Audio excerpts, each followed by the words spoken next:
The following moments may contain explicit language. Roger, Charlie, we're ready to rock.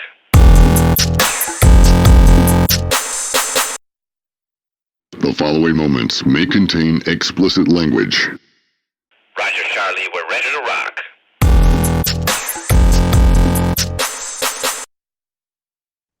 Welcome to the SNLF Dugout Diaries. Today's guest is AFC Varndeians manager Lawrence Edwards. AFC Varndeians, based in Brighton, East Sussex, currently compete in the Southern Combination Premier Division, playing their home matches at the Withdean Stadium. Founded in 1929 as Old Varndeanians, the club initially drew players exclusively from Varndean School alumni. However, after early challenges, including relegations in the World War II hiatus, the club re-emerged in 1946, steadily climbing the local league divisions. They then went and joined the Sussex County League in 1956, earning promotion to Division 1 in 1960. However, in 62, relegation followed, and they ended up exiting the league in 1973. Returning to Brighton and Hove District League, Varndeanians claimed multiple titles before transferring to the Mid-Sussex League in 2003, achieving even more success, where they were rebranded AFC Varndeians in 2015. The club rejoined the Southern Combination League, winning the Division 2 title in their debut season. Promotion to Premier Division came in 2021, based on performances during the curtailed 2019-20 and 21 campaigns. Lawrence has always been a prominent figure at AFC Varndeians, a former captain and club stalwart. He's had many tenures as a team's manager. Edwards first took on the managerial role temporarily during COVID-19, but was then reappointed in November 2023. Under his leadership, AFC have experienced notable successes and has guided the team back to the Premier Division from survival.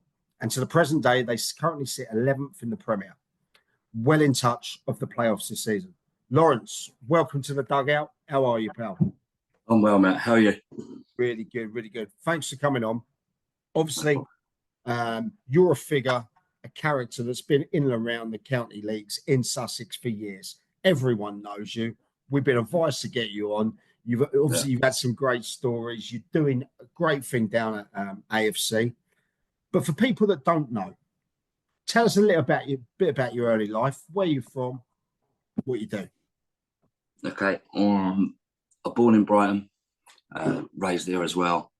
I've got grew up, went to good schools, Dorothy Stringer, played football through Stringer, went to Varndean College.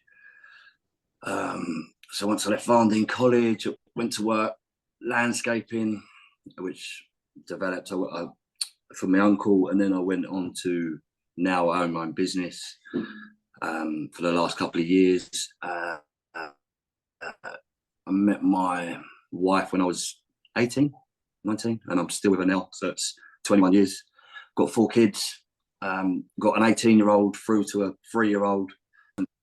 Oh, man. Do you know, the 18-year-olds, he's sort of, you remember what it's like being 18, but he's all right. But I've got 2 girls in between. So the girls are all right. One of them's boxer, one of them's a kickboxer. And Herbie, my youngest, the 3-year-old, is, I don't know what he is at the minute, but he's it's nice to go back to having a baby when you've got a bit more time. So when Taylor, my eldest, was born, I was earning about 240 quid a week. I just managed to get like a moody mortgage, and so my outgoings were relentless. I was working evenings, Saturday mornings, Sundays to pay for everything. So I didn't really have the family life as such. And but now having 4, it's actually a lot easier than what it sounds, because they're at good ages. The girls are 13 and 9.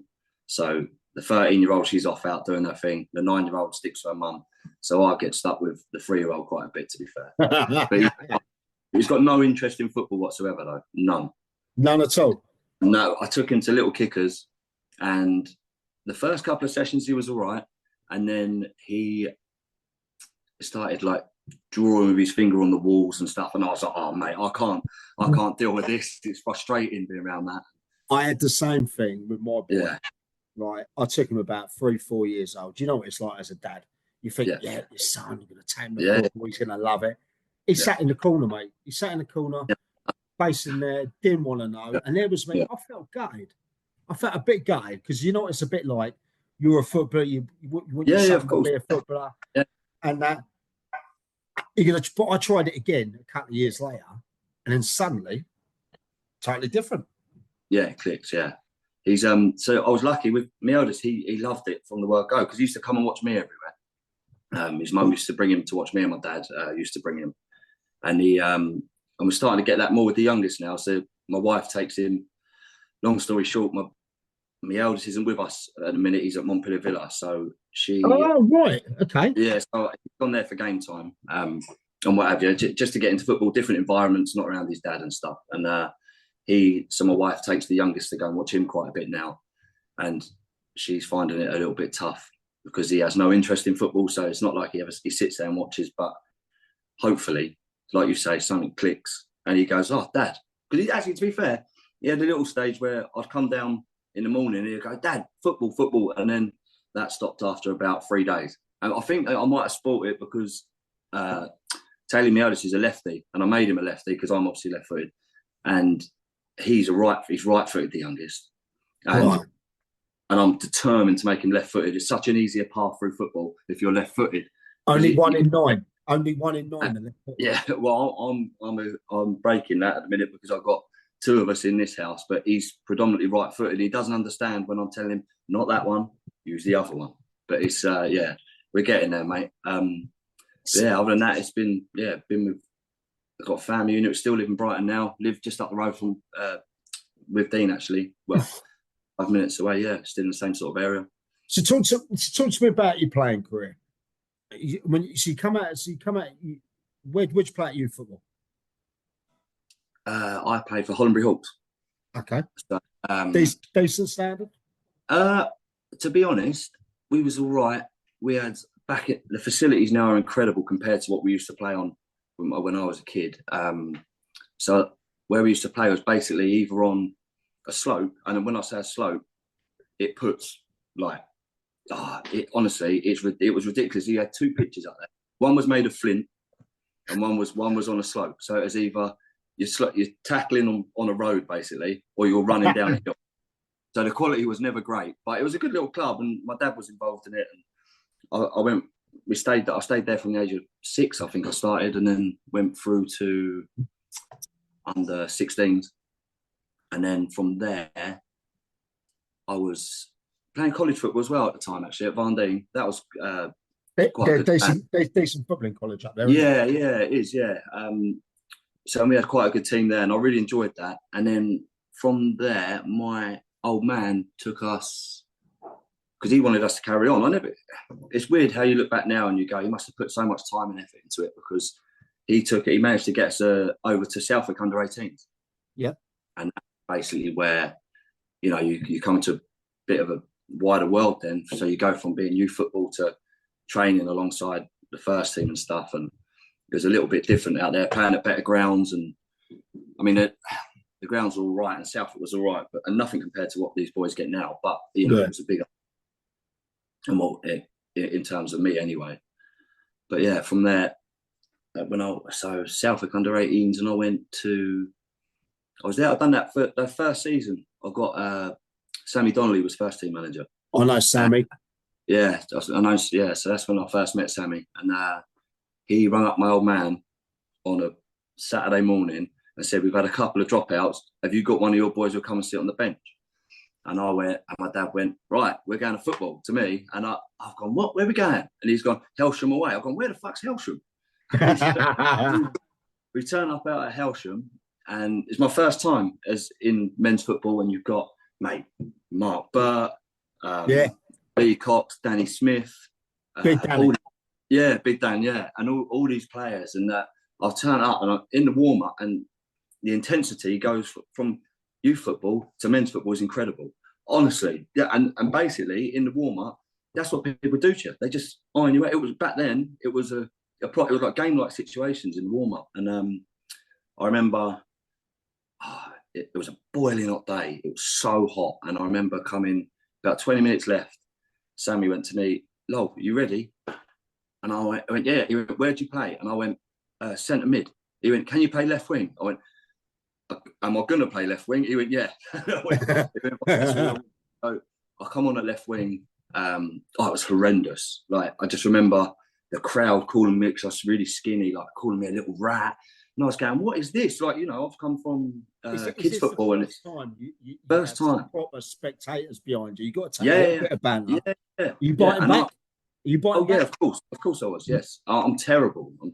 And I bit back every time. And as I remember walking off, and we won 3-1. I remember that. And I remember as we walked off, as at Helsham, it funnels down into that corner, doesn't it? And about 10 geezers were waiting for me. I was only 16 years old. And my old man had to come around and bail me out, because I was like, obviously, I've been giving them shit back all game. And then, all 20 minutes that I was on. And that was my first experience of men's football. And I remember driving home, and my dad saying to me, like, oh, well done, done really well. And I went, Dad, fuck that. I never want to play that again. Did you feel like you lost your bottle because it was like? I lost my... I'm not like a fighter or nothing, but I never really I'm a Larry fucker, but I never really backed down. And but I lose my concentration on the football then. Okay. So as soon as that used to happen to me quite a lot, was that as soon as they got in my head, I was gone. And it did affect me, actually, to be fair, that side of it. But it didn't bother me. That's not why I didn't want to carry on playing. Well, no, I didn't want to carry on playing, but I was a bit like, that's a bit too early for me. It was more the intensity of the game, because it was like nothing. Could you use that experience now for the younger players you're trying to blood through? Oh, definitely. So we got it's a completely different game, Mike, as you know. It's ridiculous. We try and instill some old school values in us, because essentially probably 75% of this league is old school still. So it's a bit like that, where if you turn up and you do the easy things well, you'll win the game of football. There's only probably 5 teams that will do it any different. So we try and install that a little bit, but at the same time, technically now the youngsters are so much better than what I was. I mean, I wasn't that great, but technically, like, we've got a few of us now, and honestly, in training, it's ridiculous what they can do now. Whereas back then, it wasn't all the set up like formations and stuff and patterns of play. It was more 4-4-2, and it sounds a bit Mike Bassett, but it would be 4-4-2, and you'll be just get the ball up front, you go back to front as quick as you could. But it's evolved so much since then. But that was the catalyst for me I started sort of getting in and around it then. So they kept me on the bench quite a lot, which was fine. I was quite happy to do that. And every so often, Barry Noonan would pay, like, I'd get 25 quid and stuff like that. And when you're 17 years old, 17, 18, that was quite a good thing. And I was never like big headed with it or nothing. It didn't really bother me. And it was just different to playing the under 18s football. Yeah. And my old man used to push me quite a lot, because he obviously knew the bigger picture and what it was. And then, who was it? Bob Hitchcock come in as well. And then that's when I started playing quite regular as a left back. I think it was left wing back, I think. Left wing back, because you're a tall geezer, right? Yeah. And every time I used to play against your kind of teams, you're always physical in there. How do you bring that kind of frame because today it's not a stereotypical left back, is it? No.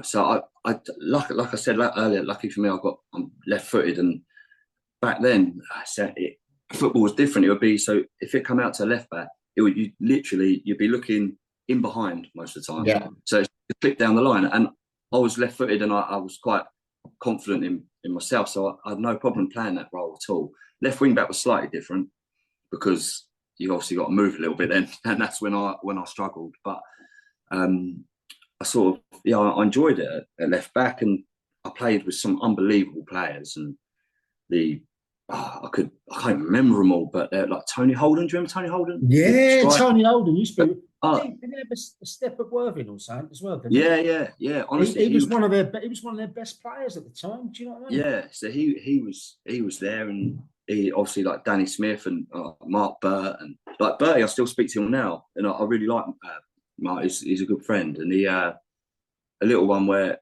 you remember Ryan Iden.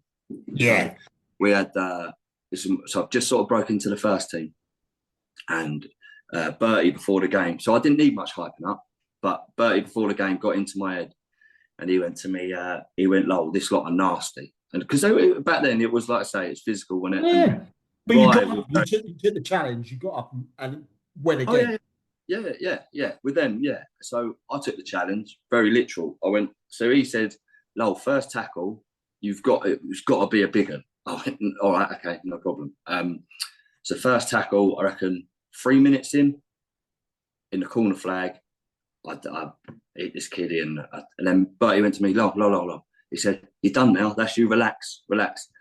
2 minutes later, next tackle, it's so bad, but I reckon I've hit this kid in his knees, and and was adrenaline was gone. He built me up too much before the game, and he went, and I got sent off after about 8 minutes, and I think they got the run around for like 82 minutes or whatever it was. And I remember no one said anything to me afterwards, and I was a bit gutted because I was only young. And I remember at training, Mick Fogden. Do you remember Mick? Not Mick Fogden. Yeah, it was Mick Fogden. So he pulled me to one side and said, "Look, you can't be doing that." And then Bertie overheard him, and he was like, "No," it was like in the general chat. Like, "No, you can't be fucking doing that." Blah blah blah. And I'm like, "Mate, you were the one who G'd me up." I said, "This is your fault." And then as we were walking off, he patted me on the back, and he went, "No, son." Absolutely killed me. But but I was playing with them boys like, well, Danny Smith, mate, was a tank, wasn't he? And always felt like quite comfortable because you had them around you. And then I sort of fell out of it a little bit there. A few of my mates sort of got into the first team as well, so it's quite nice. Matt, who helps me do Varndeanians now, he got it. Carl Dunkey, he started getting in the first team. So they had a good, like James Rhodes, like youngsters and people I knew who from where I'm from, and it was quite good. And then I fell out. I didn't fall out with. I had whatever happened there, and it was a funny old club south, as you'll remember. Yeah, look, everything was going on there. But 1 week the kitchen was burning down. Next week, next week there was another thing. You know what I mean? There was some definitely some keep it under wrap moments. Mate, there are some weird things, and it's a shame it's gone and everything. But at that time, I don't know how it was still going. I heard it's coming back next year, mate. Yeah, I heard that's for Monty Villa again. Yeah, that's a given. Yeah, I think that's a given. Yeah. But I went so I fell out of it there, and I had the chance to go to Worthing actually. Alan Poop. Yeah, Pooty. Yeah, so he knows my dad, and he asked my dad what's going on with me, and I think they'd just gone up. I think they'd just gone into. He was known around your area as well, like Pookie, wasn't he? Yeah. Pookie, he was a few of the sides.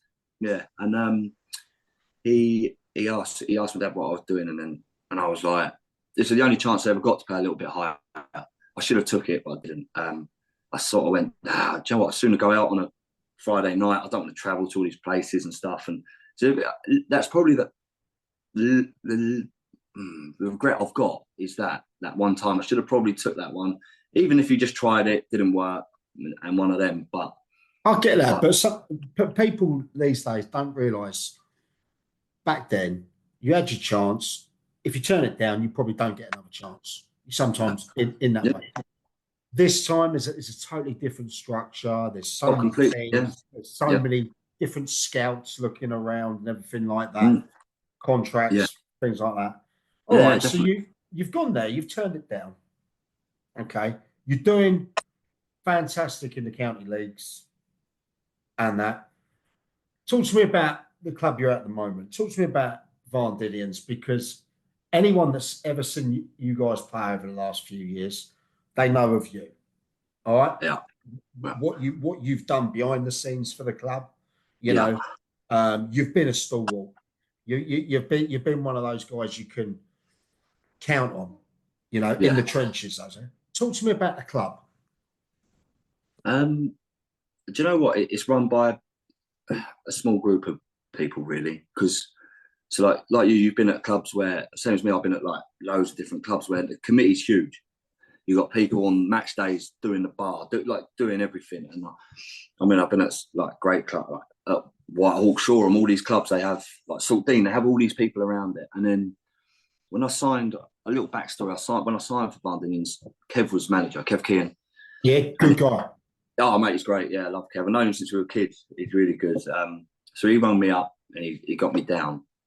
And we had, mate, the team that we had was ridiculous. We obviously his brother Joe, who's really, really good. And like Scott Packer was there. A lot of these Packer boys. was a player. Yeah, he's still with me now, funny enough. But so when I went there, I was like, oh, this is decent and like good side. And it was all right because you're just a player. You don't see anything else. And then sometimes I see Kevin be a bit stressed out and stuff, and you wouldn't understand why. But and now I understand because I'm managing it. But it's when Kev stepped down and I took over, it was agreed in the centre circle after a game where Dave Bridges, the chairman, who does everything, by the way, he's unbelievable. Just asked me if I would do it, and I said, yeah, that's fine. And then I took it over, and then I realised literally within 2 days, I'm like, so who's getting the kit? Where's the kit come from? Like, who sorted that out? Yeah, I'm sorting that out. And then it's like, have we got warm-up tops? No. I'm like, what? How have we not got warm-up tops? And do you know what I mean? And like, who's got the balls then? Where do I get the balls from? And it was one of them where instantly I went, oh my fucking God, I don't think I can do this. And see, all the committee people behind the scenes have made that their job, so you didn't have to do that whilst you were a player. Yeah. But now you realise that. But there was no committee at this point. Right. So there was a club secretary, Steve Matthews, and Dave Bridges, the chairman, and a couple of others like the president and stuff, and people who would help out. There was no real committee, so it was like done between like 5 people. The whole fit, it was madness. But how it worked, it did work, and luckily I kept the nucleus of the team together, so we was quite successful. I mean, I'm obviously mates with a lot of players as well, and like I've got good players in like Josh Jones, who's played a lot higher and should still be playing, but he doesn't. And when you're winning, things like that sort of, they're by the by. You don't mind it. Like, oh, I've got to go and sort the kit out. That's all right. We're going to beat whoever we're playing, so it doesn't matter. And then when it got COVID, obviously hit. Yeah. And that killed my love for football together, because it was just took away what I've always known. So we was getting changed in the stand-up with Dean, and I'm going, what am I doing? Like, how is this a thing? And whatever I think about COVID and stuff is irrelevant, because they were the rules you had to adhere to and stuff, and just to get the games on. And it become a bit of a chore. And then at that point, it was like I was not asking too much of me, because he's not, but I had to do, before football, I still had to do a hell of a lot of stuff before I even worried about what was going on the day. Mm-hmm. And then, so when I stepped away, and the club, Ryan Gaylor went there. Was he after me? Yeah, I think he was after me. He done all right there, to be fair. I like Ryan. He's well involved with our brand. Yeah, he's a good man. I like him. Great guy. But when I stepped away, and then Alex Walsh went in, and I think he struggled with it a little bit. And then I went away for 2 seasons, and then going back to my management starting, I was running the under-18s, because we had a Patcham side that we took through, and we took that into Varndeians under-18s, because I knew Dave, so I linked it up. And so then we went because I was doing the 18s, then my boys started getting in the first team. It's similar to sort of what I went through, and he was getting on the bench and stuff, and he was starting to play. So I was watching games, and I'll speak to the manager, Justin, and I used to say to him, God, like, how you getting on with it and stuff? If you need a hand, I know what it's like. And he found it hard, because there wasn't a big, like, you haven't got 20 people on a match day, you've got 5 people on a match day. But the whole thing about it is, it's the core values of the club is probably one of the best I've been around. So although there's not that many. They know where they've come from, and they know the limitations, what they've got, where we are with Dean, and where it can go. Don't tell me how much, but do you pay a few quid down there? No, you don't pay at all. Nothing. So that's a testament to yourself and the squad to playing that level and not getting any bunts. Do you know what? I'll be honest. I find it easier because I look around clubs that are below us, and I know most are paying, and I think it must be a hard scenario when you're not winning games, but you're still paying players. Mate, you should. Happens in Div 1. It's teams lower. Yeah, I know it does. I know. And they're being paid. So I know of a guy that gets paid 150 quid in Div 1. Yeah. Yeah. And they're mid to bottom half of the table. I mean, are midfielder or not? they might need an old centre half at this point, mate. Yeah, it's fine. Strengthen through the middle up, wouldn't it? But I think it's ridiculous. I mean, I do think lads should have their, some expenses taken care of. Oh no, of course, yeah. If you put together a team that's mid-table in the Prem, yeah, right. Lads ain't getting any money. All right, they might get a few. There's a few other perks, I'm sure, flying around. Yeah, and that. Yeah, that's a testament to the squad you've got because they want to play for each other. Yeah. Well, do you know what? I found it easier to build a team like that way. Yeah. So I'm not saying, here, mate, I'll give you £60 a week or whatever. I found it easier to go to someone, right, you're not playing there. I can get you playing and I can guarantee you enjoy it because we've created a good environment. I try not to, get many dickheads in, but I do feel that with no money, you kind of avoid that scenario. So as well. Sorry, say that again. You do play at the Withdean as well. Yeah. Do you know what?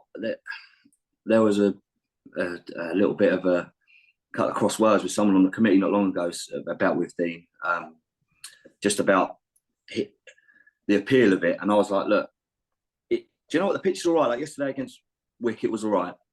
It's not too bad, and it's playable most of the year because obviously it's got the drainage in it from when Brighton played there. Yeah, but it's just starting to get to that point where, like, the change rooms, they need redoing now. Like money needs to be spent, which the club doesn't have, and to be fair, they don't own it either. So no, I'm assuming it's just on a borrowed lease, isn't it?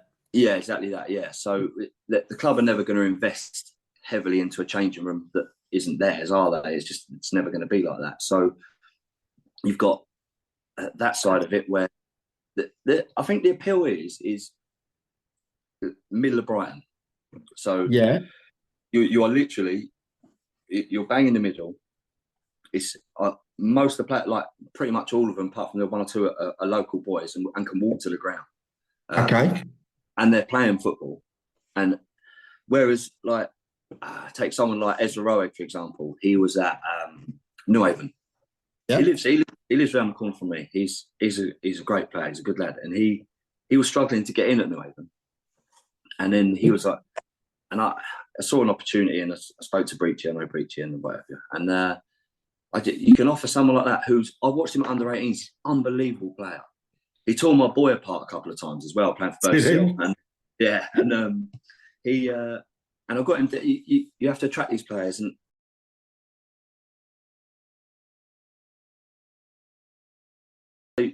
you get them in. You can get them playing. You can get. It's near where he lives. It's a good group, and he's come in and he's loved it. But he's that's how we have to do things. And I much prefer to work that way than going to someone. Here's 60 quid, because most of the time, mercenaries, mate. Like I have been in good teams that have played money, so it's been a bit. I can't say too much, but because they've been good sides with good people in. But Lawrence, cheers for talking about the team and that. And obviously, it's tough. You don't pay money there, but you've got a lot of spirit in that club. You're playing at a lovely stadium. You're still playing great football. It's a testament to yourself how you can be where you are without actually playing. Yeah. But I want to drill back a bit. Now, you played for some of the top clubs around here. I know you played for Worthing United back in 2015. Yeah, that'd be right. Yeah. Now, something really tragic happened around that month. They had I think everyone knows, the Shoreham Air disaster. Yeah. Now, I'm speaking to you about this today because the club you were playing for at the time, Worthing United, sadly lost two of their fantastic players, Jacob and Matt. You were in that squad that day. Are you okay to just talk about how that day went from when you got off, starting a normal day? Yeah, no over, problem. over to you, and feel free just to stop or go away from the subject if you need. So that's a touchy subject. Yeah, yeah. So we had Lockswood, I think it was that day. For me, it was a normal day. At the start of the season, we hadn't started too well. We lost to New Haven. We'd just gone up, so we'd just gone up into the Prem. We just won the double as well, so it's quite like a close-knit squad, really good side. And we had Lockswood at home, and we were with kids and stuff, you know what it's like football mornings. It's a bit mental and stuff. And so I went to, as I left this is part of the story, which it's not a story, but this is part of it. What affects me a little bit as well is, so on the day of the game, I had a pickup, little Ford Ranger pickup trucks, and I was low on diesel. So and I had about 30 miles. So Brighton to Worthing United's about 10 miles, it's not far. So I thought, just as you come out from Brighton, there's a little petrol station at Asda. I thought I'll go in there, get petrol, and I'll head along. And I went there, it was rammed, come back off, saved myself about 30 seconds. Lost about 30 seconds. And then travelling along the 27, I was sitting in traffic, as everyone does at Lancing and with the traffic lights. And I watched, so the planes, it was the Shoreham Air Show, so I knew it was going to be a bit busy. So I watched one of the planes start its loop, which is coincidentally the plane that caused the disaster. I watched it start its loop and watched it, as you look up at your windscreen, watched it go up, and then I could hear it coming back down. And I was the other side of the Shoreham Bridge at that point. And then I heard the plane coming down, and I see it, it come about 15 foot above my van.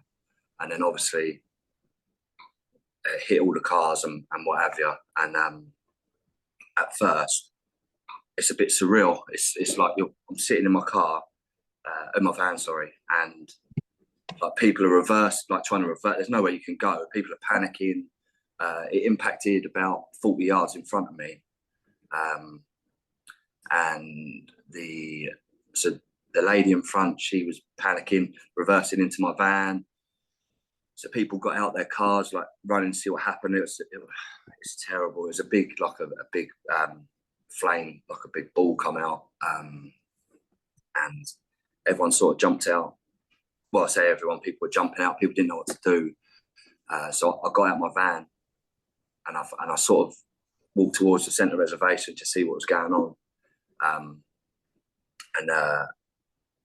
looked, and then I got back in my van, and I put it's like, considering how big a disaster this was at the time, you obviously don't realise what's happened. And so in the Worthing United WhatsApp group, I put in there, boys, I'm going to be late. The plane's come down on the 27th, and everyone's like, yeah, all right, mate, whatever. But like, no one believes it, obviously. And then my old man was at the Amex because Brighton were playing, and he rang me up to see.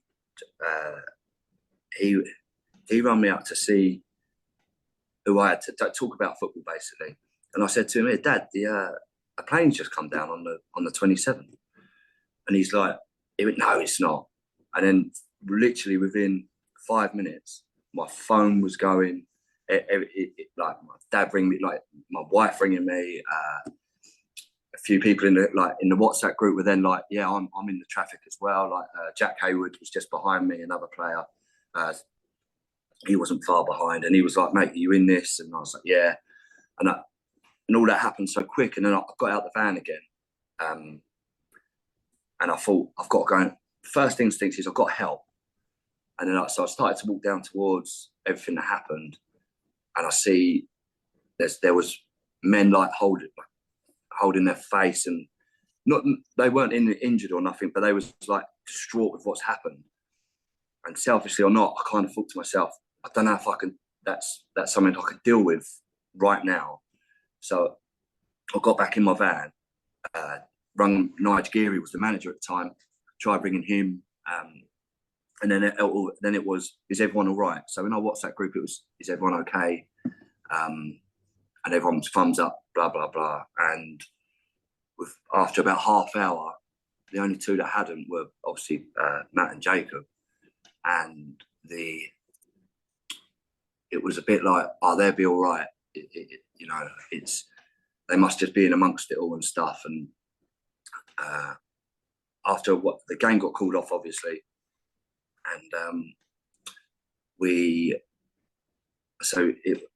they closed the 27, obviously, and then I was so close to it, I was in there and I couldn't get out, and I couldn't get home, and I couldn't do nothing. So I was there for about 2 hours, and then we got home and still had heard nothing. And that's when you start, you see what's actually happened, and then things start circulating on social media and stuff, and then you realise that, well, maybe something as bad has happened. And then later that evening, it sort of come out that they had, and they was involved in it, and we didn't know the full extent because the family didn't know. So my phone was going crazy, but I didn't want to speculate. It's a horrible thing. And so then that evening, I think it might have been that evening, we found out obviously that they was affected by it and what happened. And I'll be honest, I didn't really know how to process it, because it's such a weird, you don't ever expect to experience anything like that in your life. And it was a really weird scenario, like selfishly from my point of view, because I can't imagine what their family went through. But it was the next day, I can't remember if it was the next day or the day after, that sort of the boys got together, and it was all such a blur. And then there was so much going on, and obviously we were in the club, Mark, the chairman. Yeah, I really like Mark, and known him for years. He had me as a kid when I was. Yeah, he's a good bloke, really good bloke. And we sort of went. I'll be honest, a lot of it's quite a blur afterwards, because my wife says it now. She says at the time he was like a zombie, but I didn't feel like it at the time. I just felt like I was just going through everything that's going on. But obviously, it's not normal to have meetings about your mates who have died and stuff. And to be honest, like, they were two of the nicest. It's so weird. Like, you play football with certain people, and you can go, oh, he's a bit of an idiot, or he's this, that, and the other. But these two were just two of the nicest boys you could have ever played with, and everyone would vouch for that. But it got to 3 or 4 days later, and then it was like Brighton got heavily involved in everything that was going on, and like he was groundsman. He was one of the groundsmen. Yeah, Matt was a groundsman there. Yeah, and I think Brighton sort of paid for the funerals and stuff, and put on the wakes at the Amex. And I remember we had a meeting at Worthing United Football Club about where do we go from here, and they were talking about counselling and stuff for certain players, because obviously a couple of the boys were involved in it, and I never took that. I maybe wish I did, but I never took that sort of someone to talk to about it. But we ended up, so from that meeting, we obviously we had to, when do we start playing football again?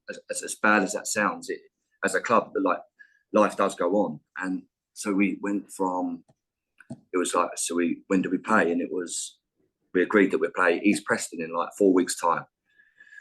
And that period of time through the funerals was horrible and stuff. And like, I spoke a lot to Jacob's mum, Caroline, and Bob, had his dad. I still speak to them now. And they were, you can't imagine what that's done to them. And we played East Preston. I don't know if you remember it, up at Worthing United, the first game back. And they'd done I can't remember his name.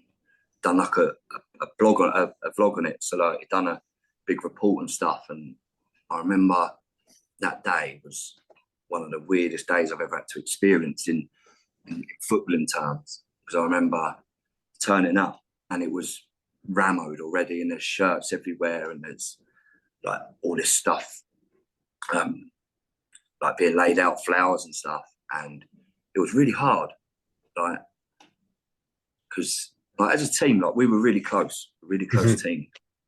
It was a really hard time, and I remember turning up at that game, and it's a bit of a realization because we'd done a minute silence, and it was like just, I don't know, it's a tough one. And then the way I dealt with that was, as bad as this sounds, his first tackle was, I've got to nail someone.